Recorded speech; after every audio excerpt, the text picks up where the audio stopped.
살림남이 이천수가 과거 고등학교 때부터 배를 탄 형의 도움으로 축구를 했다고 고백했다. 11일 방송된 KBS ETV 예능 살림하는 남자들 시즌2 2화 살림남이에서는 심하은이 아픈 아이들을 데리고 병원으로 향하는 모습이 그려졌다. 아이들이 중이도염, 외이도염, 후두염 차례로 걸렸다고. 그 시각 집에서는 이천수의 아버지와 형이 방문해 육아로 고생하는 심하은을 대신해 집을 정리했다. 특히 이천수 형은 재벌집 막내 아들의 김남희와 닮은 중저음이 매력적이기도 해 눈길을 끌기도 했다. 이때 제주도 출장에서 돌아온 이천수는 아이들이 아프단 소식에 왜 아빠 없을 때 아프냐? 아니 왜 너랑만 있으면 애들이 아프냐라며 시비를 걸었다. 이에 아버지와 형은 되려 이천수를 나무랐다. 그런가 하면 유독 이천수 큰딸 이주은 양은 이천수 형에게 붙어 있었다.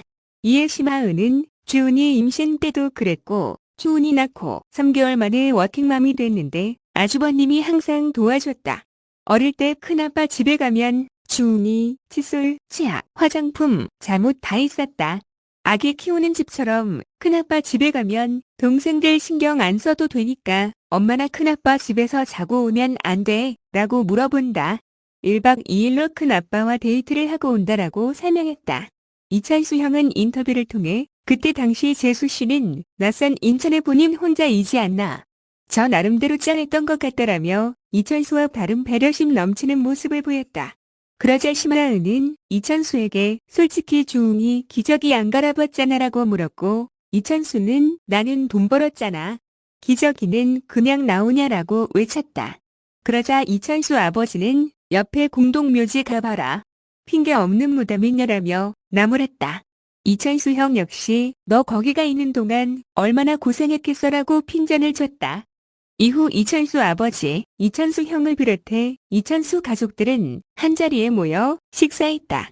이천수는 천석이 형이랑 오랜만에 밥 같이 먹는다. 한창 사춘기 때 기억나는 건 돈 벌러 가고 같이 식사하러 가는 게 거의 없었다라고 말했다. 이에 이천수 형은 다른 형제들보다 같이 있는 시간이 없었다라며 맞장구 쳤다. 그러자 심하은은 내가 듣기로 고등학교 때부터 배 탔다고 들었다라며 물었다.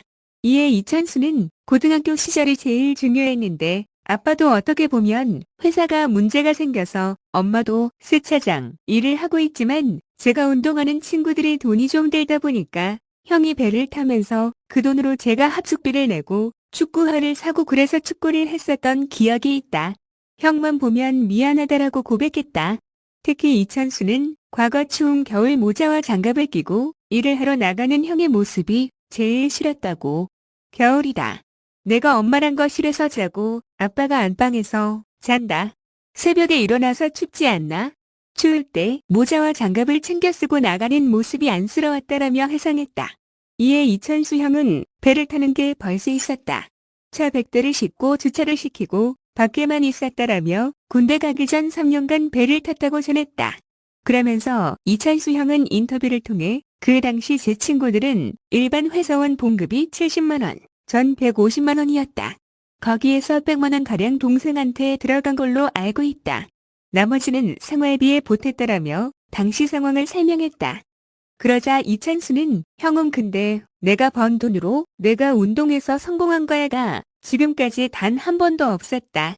물어보지 않으면 누구한테 대답을 안 하고 그런 점들이 더 미안했다. 뭘 해줘도 아깝지 않은 형이다. 형까지 저렇게 희생하는 모습을 보면서 절대로 지지 않으려고 내 몸을 깎아가면서까지 축구라는 단어의 1등이 되려고 진짜 죽기 살기로 열심히 했다라고 미안함과 고마움을 전했다. 이에 이천수 형은 자신은 꿈은 없었지만 동생은 하고 있었고 자기 꿈을 쫓던 작은 아이가 어느새 우리나라 월드컵 대표팀 23명에 들어가는 순간 어릴 때 일했던 것을 다 보상받은 것 같은 느낌이었다.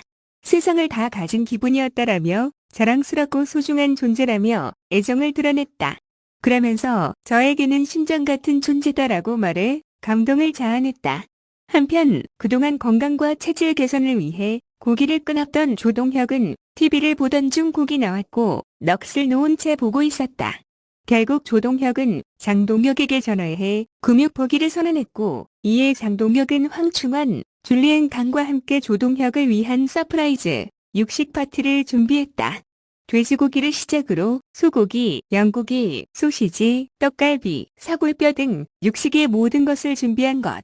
조동혁은 금욕 포기한 이유에 대해 묻자 너희랑 곤드레 밥 먹으러 가려고 했는데 너희가 표정이 정말 안 좋더라라며 그런데 그런 일이 몇 번 있었다. 주위 사람들을 만나면 저 때문에 고깃집을 피해가고 그분들이 제 눈치를 보고 저도 눈치를 보게 되고 만나야 하는 사람들을 못 만나게 되고 그런 것들이 불편했다라고 밝혔다. 그러면서 100일 만에 고기를 먹은 조동혁은 녹는다라고 감탄했다.